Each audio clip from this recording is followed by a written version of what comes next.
Hi friends, எல்லாரும் எப்படி இருக்கீங்க? நான் ரொம்பவே நல்லா இருக்கேன். இன்னைக்கு நம்ம என்ன வீடியோ பார்க்க போறோம் அப்படின்னா, யூஸ்வலாகவே யாரையுமே நம்பக்கூடாதுன்னு சொல்லுவாங்க. நம்மளை சுற்றி இருக்கவங்கள, நமக்கு தெரிஞ்சவங்கள நம்ம நம்பும் போதே ஒரு சிலர் நமக்கு துரோகம் பண்ணிடுறாங்க. பட் நமக்கு யாருமே தெரியாத ஒரு நபரை நம்பினதுனால ஒரு ஃபேமிலி எப்படி ஒரு பெரிய கொடூரமான ட்ராக்குள்ள மாட்டுச்சு அப்படின்னு சொல்லிட்டு பார்க்க போறோம். இது வந்து ஒரு உண்மையாக நடந்த ஒரு விஷயம் தான். இது பேருலாம் நமக்கு தேவை கிடையாது. பிகாஸ் இந்த ஒரு விஷயத்துலேருந்து நம்ம என்ன லேர்ன் பண்ணிக்கிறோம் அதுதான் வந்து ரொம்ப ரொம்ப இம்பார்ட்டன்ட். வாங்க வீடியோக்குள்ளே போகலாம். அதுக்கு முன்னாடி நம்ம சேனலை ஃபஸ்ட் டைம் பார்க்குறீங்க அப்படின்னா நம்ம சேனலை சப்ஸ்கிரைப் பண்ணிக்கோங்க, நம்ம வீடியோவை லைக் பண்ணிக்கோங்க. வாங்க வீடியோக்குள்ளே போகலாம். ட்ரெயினில் வந்து ஒரு ஃபேமிலி வந்து ட்ராவல் பண்ணிட்டு வராங்க. இவங்க வந்து ஒடிசா மாநிலத்தை சேர்ந்தவர்கள். ஒரு ஹஸ்பண்டு, ஒரு ஒய்ஃபு, ஒரு குட்டி குழந்தை. என்ன ஆகுது அப்படின்னு பார்த்தீங்கன்னா, இவங்க வந்து ப்ரைவேட் கம்பெனியில் ஜாபுக்காக வந்து ட்ரை பண்ணியிருக்காங்க அந்த ஒய்ஃப். பட் அவங்களுக்கு வந்து ஜாப் கிடைக்கல.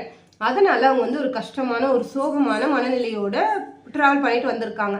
இவங்க கூடவே வந்து ஒரு 3 யங்ஸ்டர்ஸ் பீகாரை சேர்ந்தவங்க. 3 பேருக்குமே வந்து 25 வயசு கீழே தான் இருக்கும். ஸோ வந்து பார்க்குறாங்க, என்னடா அது சோகமாக இருக்காங்களே அப்படின்னு சொல்லிட்டு, டிஃப்ரெண்ட்டாக தெரிறாங்களேன்னு சொல்லிட்டு பேச்சு கொடுக்க ஆரம்பிக்கிறாங்க. என்ன ஆச்சுங்க, ஏன் இவ்வளோ சோகமாக கஷ்டமாக இருக்கீங்க அப்படின்னு சொல்லிட்டு கேட்கும்போது சொல்கிறாங்க, இந்த மாதிரி நான் வந்து ஒரு ப்ரைவேட் கம்பெனியில் ட்ரை பண்ணேங்க, எனக்கு வந்து ஜாப் கிடைக்கல. நான் எங்களுக்கு ஜாப்லாம் வந்து இல்லை. ஏற்கனவே எங்கள் ஃபேமிலி வந்து ரொம்ப கஷ்டமான சூழ்நிலையில் தான் இருக்குது. என்ன பண்ணுறதுனே எங்களுக்கு தெரியல அப்படின்றாங்க.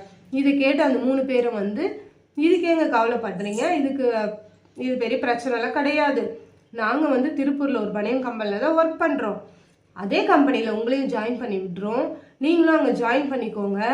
ஜாபுக்கு ஜாபும் கிடைக்கும், இருக்கிறதுக்கும் உங்களுக்கு பிளேஸும் கிடைக்கும். ஸோ பிரச்சனையே கிடையாது, வாங்க அப்படின்னு சொல்கிறாங்க. ஸோ தாமதிக்காமல் இப்பயே கிளம்புங்க, நாங்கள் உங்களுக்கு வேலை வாங்கி கொடுத்துட்றோம் அப்படின்றாங்க.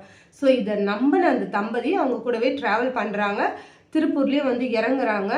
இவங்க எங்கே ஸ்டே பண்ணியிருந்த 3 பேரும் எங்கே ஸ்டே பண்ணியிருந்தாங்களோ அதே பிளேஸ்க்கு வந்து கூப்பிட்டு போகிறாங்க. அந்த ஃபேமிலி கூட்டிட்டு போன பிறகுதான் அந்த 3 பேரோட சுயரூபமே வந்து வெளியே வருது. என்ன பண்ணுறாங்க அப்படின்னா, ரூமுக்கு வந்து கூட்டு போன உடனே அந்த ஹஸ்பண்டோட ஒய்ஃப் கழுத்தில் வந்து கத்தி வச்சுட்டு அந்த ஒய்ஃபை வந்து 3 பேருமே வந்து தப்பாக யூஸ் பண்ணிடுறாங்க. இதை வந்து வெளியே போய் சொன்னீங்கன்னா நீங்கள் இருக்கவே மாட்டீங்க அப்படின்னு சொல்லிட்டு ரொம்ப பிளாக்மெயில் பண்ணிடுறாங்க. ஸோ அங்கேருந்து தப்பிச்ச தம்பதி ஒரு போலீஸ் ஸ்டேஷனில் வந்து கம்ப்ளைண்ட் பண்ணிவிட்டு இப்போ இந்த 3 பேரையும் வந்து அரெஸ்ட் பண்ணியிருக்காங்க.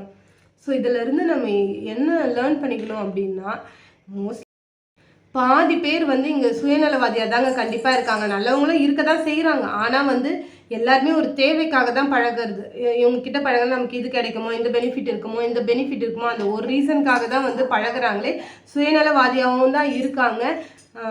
எப்படா யார் கீழே விழுவா, எப்போ நம்ம அதை பார்த்து சிரிக்கலாம் தான் ஒரு கூட்டமே வெயிட் பண்ணிகிட்ருக்கு. பட் யாருனே தெரியாதவங்கள போய் நம்புறது வந்து ஒரு மிகப்பெரிய தவறான செயல். அப்படி நம்பினா என்ன நடக்கும் அப்படின்றதுக்கு இந்த சம்பவம் வந்து ஒரு மிகப்பெரிய எக்ஸாம்பிள்.